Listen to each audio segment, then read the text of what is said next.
But just want to have that open forum for folks to ask the questions that are on their mind. I know it's hard when we're in this pandemic that we can't socialize as much. We don't have the coffee hours and the donut hours to be able to talk and solve the world's problems. So we want to take this opportunity to at least answer a few of those questions.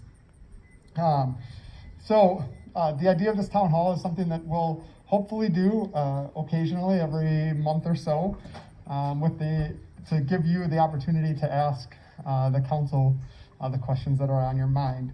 But if you don't feel comfortable asking the questions in front of the group, I encourage you to email them in to the office. We received a couple this week, and so I'll go through those first. But then also on Wednesday, every other Wednesday, the first and third Wednesdays of the month, we have our staff meeting. And as council president, I am attending that staff meeting. And so I encourage you to afterwards, I'll be hosting office hours. And so I'll just be here for about an hour doing some work. And I encourage you to come in and chat with me if you have questions that are on your mind then as well. So with that out of the way, I think a topic that has come up often is just kind of our state of finances. So I'm going to ask Mark to come up and just kind of give a brief overview as to where we are. Thank you, Kevin. I just want to let everybody know we are obviously, every newsletter has an update of some sort on our finances. And while we are down, typically we do see a downward trend in the summer when attendance is down slightly.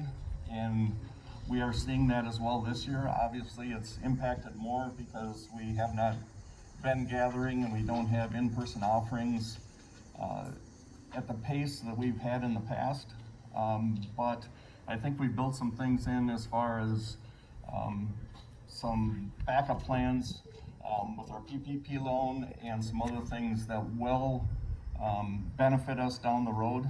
And I don't think it's anything to be concerned with.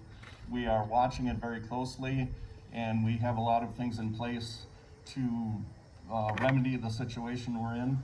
So hopefully, unless there are specific questions on finances, it's something as a council we feel we're in good shape with, and things are, while not great, they are not disastrous by any means. So if you have specific questions, please ask us, and we'll try to address them as we can.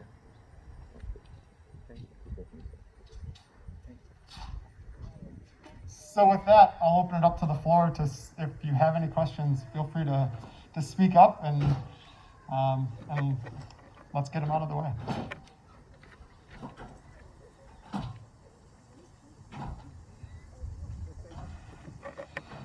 So one question that was emailed in was just about the pastoral transition. And the question was essentially, why was it so sudden? What are the plans for engaging the congregation going forward? And will we have a say in the type of pastor that we call? And what are we doing in the interim? So as I had mentioned in previous announcements and is in the bulletin, Pastor David has agreed to cover quite a bit of the time here as we wait for the synod to assign us an interim. I believe he'll be here through Labor Day weekend, and then he'll be taking a break, and we'll have someone else come in. And then he's agreed to do 1 or 2 Sundays in September as well. The synod has hoped to be able to find an interim pastor for us in the end of September timeframe. And so we're just kind of working with them to identify who that person is and a start date for them. As to why it was so sudden, I think it felt sudden just because of the inability of us to be able to meet. But certainly Pastor Paul had indicated that he had left on his own terms. He had decided to do that quite a while ago, and it was just an unfortunate timing that it happened during the pandemic and that we weren't able to meet as often, but it was always kind of his plan to retire this year. And then as far as having a say in the call process, the synod has a well-defined plan for how we call a new pastor. And part of that plan is that we have an interim who comes in and kind of creates that separation from us, from Pastor Paul, and then we go through a whole process. We need to kind of redo our mission and vision plan to reevaluate what we're looking for and what we want to do as a congregation. And then we'll identify a call committee to start doing the process of interviewing potential candidates for filling this role. And so all of that is still to come. The first step is to just identify that interim pastor. And so we'll do that. So I know that was certainly a topic of conversation. Any other questions from anyone out there? You guys are making this very easy. Yes? Did you, an update on the renovation? Sure, absolutely. So as you can see, all the rock on the side over here is from the roof. We are in the midst of replacing the roof. They've installed the ice and water shield so that should it ever rain again, we won't have a wet sanctuary. All the carpet has been removed, and pretty much the inside of the sanctuary is ready to go for that renovation. So carpet's gone, any of that freestanding furniture, etc., is all gone. Excuse me. And then as you drive out today, you'll notice that the stained glass that is being moved from the south side of the building that will go here on the north side on the top of the north windows, that's also been removed and safely stored in the Epiphany room. So that is ready to go forward. They're making good progress. We're on track. And so that was one other question that I'll let Bob speak to a little bit, is how we're doing in regards to solar.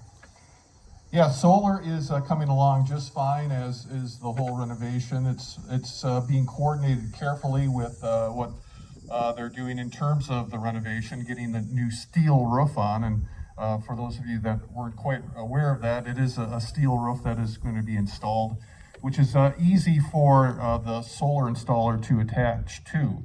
They don't have to drill holes through it. They literally have clips that go onto ribs that are on the steel roof. So everything's going to plan. We need to have it done by the end of September to be able to qualify for some grants, for close to $20,000 in grants. But that's one thing that the contractor knows, is we have to be done at this particular date. So everything's on schedule, and we're confident that that'll all work out. So by October 1st, the plan is that our electrical costs will be about 65% less per month than they were before. So it's the number one thing in terms of carbon footprint savings that we can do, and we will be doing that. But just to remind you, we won't be realizing that electrical savings right away, not for the first 6 years. That's because we have an investor that is paying for the upfront costs. So we have not had much in the way of upfront costs. It's about $1,500, which was covered by an anonymous donor. Now, I do want to remind you, though, that in 6 years, that's the recommended time that we take over the entire solar array and buy out this tax investor. And we'll have about $20,000 due by then. So that'll be our cost, about $20,000 after year 6. And what we want to do there is have that all covered by you in the congregation. We have 6 families so far that have agreed to contribute over the next 6 years, and we're looking to get about 10 more. So if you're interested in doing that to help defray the costs, please contact me. I'm in the bulletin, my phone number and my email, and we'll get you signed up and into that process of doing about $200 a year. I think if we have about 16 families, $200 a year will cover it, and that's what we're hoping to do. Any questions about the solar array that I haven't covered? Okay. The other thing related to the renovation, obviously we had the architect that helped us design the interior space and the color schemes and the chairs and all of that. But one thing we didn't really talk too much about was the cross. And with that new design, the cross is definitely a focal point, as it should be, in our church. And so Laura Knott has been working with a designer and the whole building improvement team, really, to identify that cross and figure out exactly what we want it to look like so that it stands out. It's going to be a beautiful, it's almost an artwork or an art piece in there. And so we're working on and getting those initial designs, and we'll have them available soon as well. But that's something that the building improvement team especially has been really excited about. Now that we've moved beyond the architectural plans and the floor plans and all of that, we're now able to do some of that decoration aspect as well. The timelines are still kind of the end of October, end of November, in time for the Advent season. So we're on track as of right now. Karen. We want to make sure you let the congregation know that we are retaining the altar and the pulpit, and we are getting new chairs. All the pews, as they know, have been removed, but bring us up to date on that. Yes, so Karen's comment was that what we did with the furniture inside the sanctuary. So all of the pews have been removed. Some are being repurposed in another congregation. Some of them are going to be repurposed to use the wood and do some various things with that. We are keeping the altar table, the pulpit, and some of that, and the pastoral chairs that sat on either side of the cross up there. So all of those will be reused in the new sanctuary. And then the cross and lattice work that was behind the sanctuary, we also kept that, and we're hoping to find a spot for it in the gym so that we can use it and have displayed in there. As you know, there's no cross in there today, and so that's something that we'd like to find a good spot for it, so that it's out of the way of the kids that play basketball and whatnot in there, but still is easily visible for when we have those celebrations with fish fries and etc.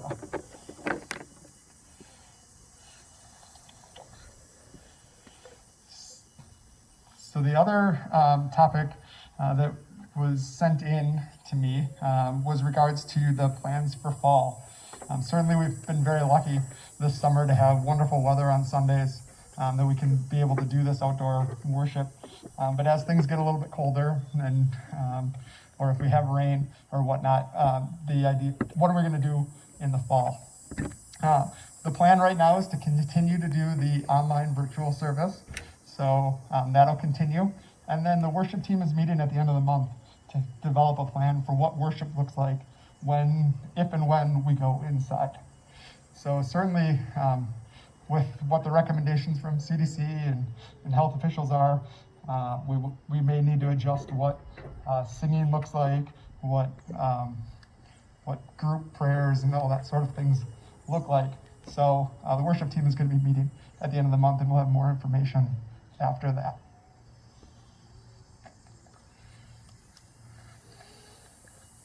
All right. Last call for questions, if you have them. Otherwise, like I said, thank you. Oh, Karen. Mark addressed this a little bit. Is it known yet whether we're going to have to pay back that PPP loan?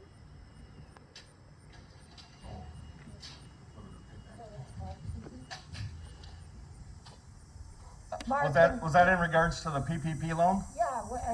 yeah, we have talked to Shirley on Tuesday mornings when we're here, and she was indicating that you people were working on whether that was going to have to be a paid back loan or if we were going to have that to our advantage.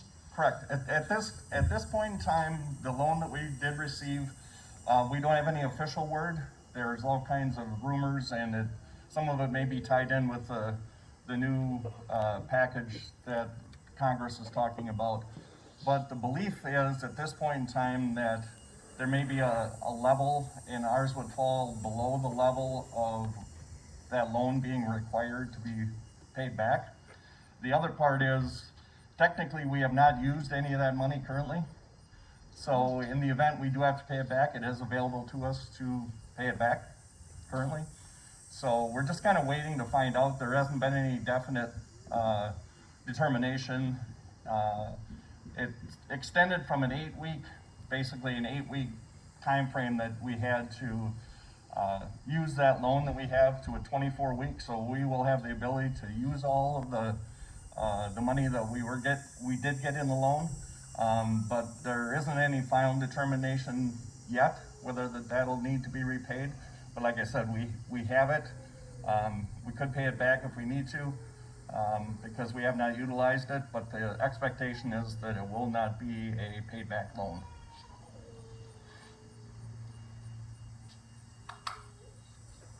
And my thanks to the finance team. Not only did they work hard to get the PPP loan set up, but they've also worked with the bank to, that the bank had a program that we didn't have to make any mortgage payments for 6 months. And so they were able to sign up for that and help with that.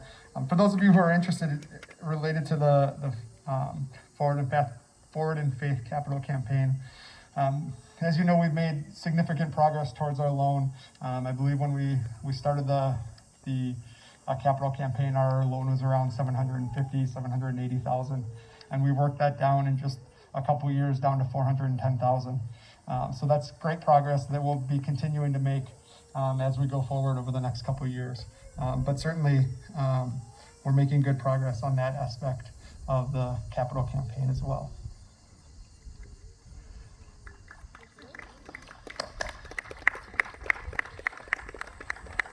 All right. Well, if there are no other questions, thank you for sticking around. Certainly, it always takes my family a little while to get out of here, so I'll be over there rounding up the kids. So certainly feel free to stop by if you have any other questions. Otherwise, the first and third Wednesdays from about noon to 1 o'clock here at the church, I'll be here if you have other questions at that time. Otherwise, thank you and have a great rest of your weekend.